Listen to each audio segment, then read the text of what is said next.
How's it going, crew? So, last night, the Streamer Showdown returned. We missed it, right? It was draft night last night. My question to you is, who has nailed that draft?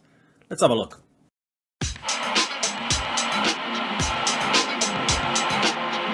Welcome in, crew. Welcome in. So, last night, the boys over at the Lowdown, links below if you want to watch it, did a great job rounding it all up. Matt, Curtis, Sai, Breezy and Dan did a great job talking about the draft. In depth, in detail, really analysing the squad. So if you want to see an in detail look at it, get over to the Streamer Showdown Twitch and watch the video on demand. So in this video we'll do a quick fire roundup of that. Who's going to be the key players, what possible formations are the boys going to use, and who's going to win. Now there's one last twist, as there quite often is in the Showdown. When the draft was finished, the wild cards were introduced. Them players you can see right in front were dished out to each player with a spin of the wheel. Some absolute worldies there, game changers, were dished out at the end.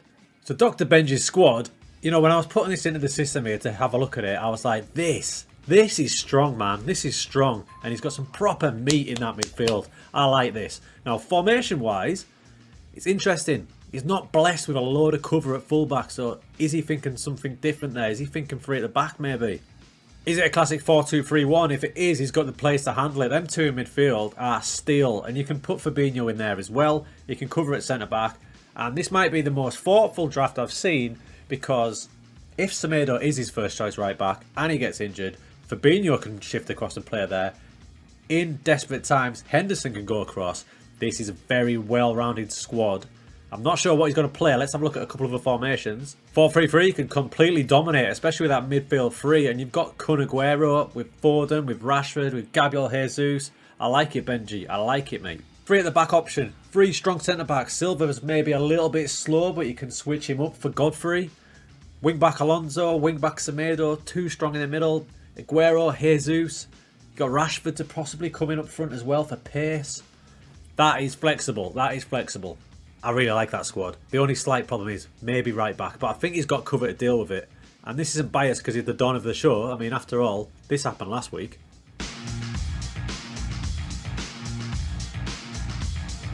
Showdown legend Clates now, and looking at his squad, the thing that bursts out straight away to me is that midfield. Prowse, Neves, Fernandes. That is quality.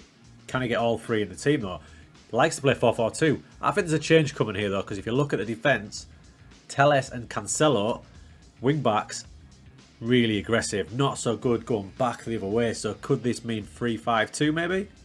For me in this team, those midfielders and those wing backs are the key. You've got cheat code up front, Callum Wilson. Anyone who's played FM this season will know the man can score goals. Around that, there's a lot of young players that are good potentially, but are they ready right now? The likes of Greenwood, Saka, Carlin Grant. Younger players that he's gone for, maybe he's going to use them as backup, as impact players. I like it. That's a three at the back system I think he might go with. But what about his classic 4-4-2? For me, I don't see it. I don't see 4-4-2 for him this season. I think if he's going to go down that route, it might be something similar to this, where he drops that man in there so Bruno can play there. And then into midfield would come Ward-Prowse. Because if you're going to pick Ward-Prowse for his set players and what have you, he's got to play. It might be that. Maybe a tad weak at centre-back. Laporte's got a lot of work to do in this team. Kevy 6 times up next. Great squad. I'm telling you, this is a great squad. The addition of Varane in the wild card has only boosted it up. Initially, I thought it might be a bit lacking a bit of quality at centre-back, but you stick Varane next to Stones or Evans, man, you're laughing. Wing-backs, Pedro Porro, don't sleep on him. He is rapid. Rapid. I don't know if he'll start. Probably Castagne will start on one side, Tierney on the other. Really well-rounded squad. Grafters in the middle. Bit of flair. Grealish, Maddison. Pace with Werner. Finishing with Abraham Ings. Those who don't want Kevy 7 times, you might be in a bit of trouble here. Man likes a 4-2-3-1. He's got the ideal players for it. He really does have a good squad here. Keita, Phillips. Will they be the first choice partnership? You've got Declan Rice chilling out there as well. Up front, go for pace in Werner. You can even go two up top. Creativity from Grealish and Maddison and Havertz. Strong. He's also got the option, if he's chasing a goal or he's gone super aggressive, to go two up top. Abraham Ings, you can have Werner involved in that as well. The only thing I can't see is out and out wingers, but he's obviously not going to play that way. This man's a threat this time yet again. Okay then, Mckinser FM, the new man, how's it gone for him? He's done loads of drafts. So he knows what he's doing. Amplified by that Tamori pickup for under 5 mil. Value there. Loads of centre-backs, so he's going to be totally fine there. He even got another one chucked at him in Romero from the wildcard pick. My slight worry is full-back. Luca Digne is a class left-back. Where's the cover for him though? Is it coming from James Justin, who's going to be on the other side? Is he thinking of Traore as a wing-back? Maybe. It's ballsy. It certainly is. Midfield looks really good. Solid in Bakayoko and Dombele. Then you've got the creativity of Silva, Pogba. Now up front, Son is class. Is he going to use him as a striker, inside forward? Calvert-Lewin, Richarlison. There's plenty of options there. I think it's a striker light for me. When you slap his squad into a formation screen, it looks pretty nice as a three at the back for a wing-back system. Maybe that's what he's thinking. I know he's played this way in the past, but is he going to think of an aggressive 4-4-2 as well? If he goes down that route, it's aggressive. I'd probably only do this if he's chasing a goal or really going for it. And the boys in the midfield are going to have a lot of work to do. And Dombele and Pogba are not the most defensive ones. So in that instance, he might have to bring in another great pick for me. Is Bakayoko into the midfield. Maybe as a ball-winning midfielder. But I'm swaying towards him playing three at the back with a couple of wing-backs. Luke. Omega Luke. Good friend of mine in the FM world. And it's not just because he's a good friend of mine. But let me tell you, the man's got a banging squad here. There's pace riddled through it. At centre-back, which is super important, Kurt Zouma, probably the pick of the round at centre-back. And you've got Joel Matip next to him for value. Either side of them, Pereira, Regulon. It's definitely a flat 4 for me at the back. The questions are, what goes on higher than that? Because he's got 4 quality centre-mids, and he's got 4/5 quality attackers. When I first saw it, I thought, bang, 4-3-3. But now I'm looking at it, there's some players missing that I know he likes. Cavani's going to play in that team. I'm sure he's going to play Cavani. So then how does that work? Hell, it could even be that. It could be 4-2-3-1. Gundogan pushing up, Rafinha dropping out, Cavani coming in. So you got Salah, Cavani, Jota. Oh my days, goals. I don't really see a way he can get 2 up front without getting the best of his team. So I think it's going to be a variation of 4-2-3-1 or 4-3-3. But he's definitely a threat. He got a bit unlucky in the wild card. Kanate is going to be purely backup. If you chuck Lukaku in there, it would have given him a few more options. But I think Luke's going to go deep. The great second yellow card. Now look, I think everyone agreed last night that he skimmed a bit on his defence. To counter that though, he's got one of the best keepers in the game in Alisson. And he's spent all his money higher up the pitch. He's going for goals. I like what he's got higher up the pitch. Specifically Torres, De Bruyne, Ziyech. And man, oh man, did he get lucky on the wildcard pick. The man nailed Ronaldo. So he's ready for a 4-2-3-1. Absolutely is. Ronaldo up there. Initially, he was probably planning on Vardy doing that role. Now he's got the option of playing them both. And with that system, he probably can as well. Nothing stopping Vardy dropping in here, perhaps as a shadow striker. Or Cristiano Ronaldo dropping there. He can play there as an inside forward. Torres can flip. These 4 can do whatever you damn well want them to. Also, he's obviously got the option of going 4-4-2, super aggressive with these boys like that. I mean, the front 6, absolute quality. I'd worry a bit about the back, but you've got Alisson to pin him back and somehow keep the goals out. His games, second yellow cards, are going to be ones to watch for sure. Okay, Mike, sweet left foot. How's he done? I think he's done alright, you know. Now, Ruben Dias is going to have a bit of work to do. He's going to probably be alongside Mings. It looks like a flat 4 to me. He's got decent cover there. The fullbacks are potentially his weakest area in this squad. The best area, 100%, is that centre mid for aggression, for power. You've got Rodri, Conte, Wijnaldum. And then, on the flanks, Sterling, and he's got pretty lucky with that pick. The wildcard pick gave him Jadon Sancho. He's going to have Sancho and Sterling either side. Harry Kane up top. You've got Martial as well for pace off the bench potentially. I like it.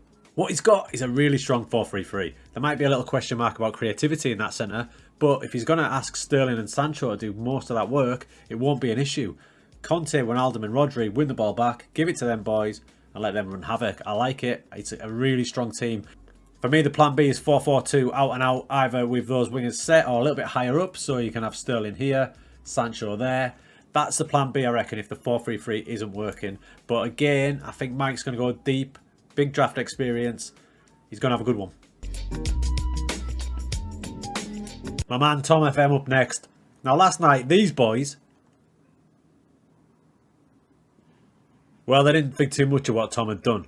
If you look at his team though, there's some standouts there. I think he's got a sliver of a chance to prove these people wrong. Kyle Walker is a great choice at right back. He's going to help him out loads, especially if he presses high. Walker will get his ass back and cover.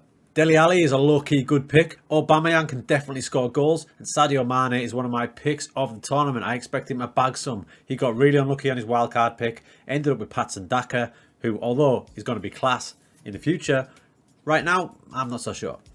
Tom likes to play a bit of 4-2-3-1, I think, and he's got good players that will fit into this system. You've got Mane on one side, who's probably the best, if not one of the best inside forwards on that side. Aubameyang can do bits up top. As I said, Dele Alli in that number 10 role, unlike real life, is actually really good in FM21. They've got a toss-up between Pulisic, Harvey Barnes, and possibly Pepe on the right-hand side. And you've got two absolute demons in the middle to win the ball back for you. Kyle Walker supplying a bit of width as well, so it's not too bad. Maybe a bit of a question mark about the boys at the back, but I'm confident in you, Tom, mate. You can prove them wrong.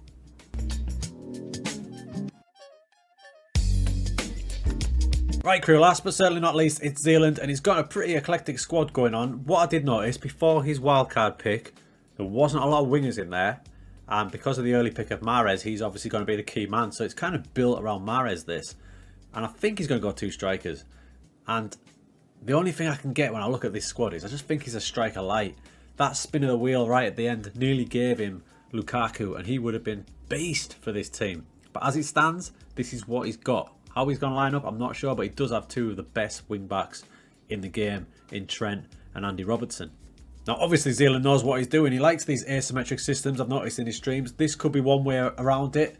He could even have Mount popping into there, but one thing is for sure, Mahrez is going to be a key man. It's going to be built around him, so he's going to play him in his best position, probably cutting in. Then Jimenez and Lacazette, I expect them both to start, you know. I do. It's just what happens if they get injured. You know, Mount's pretty adaptable. He can move out wide like that. He can tuck in. He can move out. If one of these boys gets injured, it could revert to a 4-3-3, 4-2-3-1. What goes on in Dylan's brain? He knows what he's doing better than most of us. One thing's for sure, he's going to get out of the group. How deep will he go? I'm not too sure. So there you have it. That's the teams. That's the teams the boys have selected. Who do you think's done the best? We had a quick look at the key players there. Possible tactics. Now what I've done is I put all these teams into FM, into the Swiss Challenger League. We're not going to play it through. We're not going to simulate it. I'm just going to show you what the game spat out as a preview of the season and where it predicted the boys going to finish. Check it. So these are the views of FM boys down there, not mine. So don't attack me on Twitter. It's saying Omega Luke's going to take down that league, followed by Lelujo, Dr. Benji, Clates, Sweet Left Foot, Zealand, Tom FM above the 8th and 9th spot, McKins 8th and second yellow card 9th. Now these are just predictions of the game. They're going to be way off. Be interesting to see. For me, the top three are in the ballpark, 100% they are, but all these boys are. I'm sitting firmly on the fence, but I can't wait to watch it.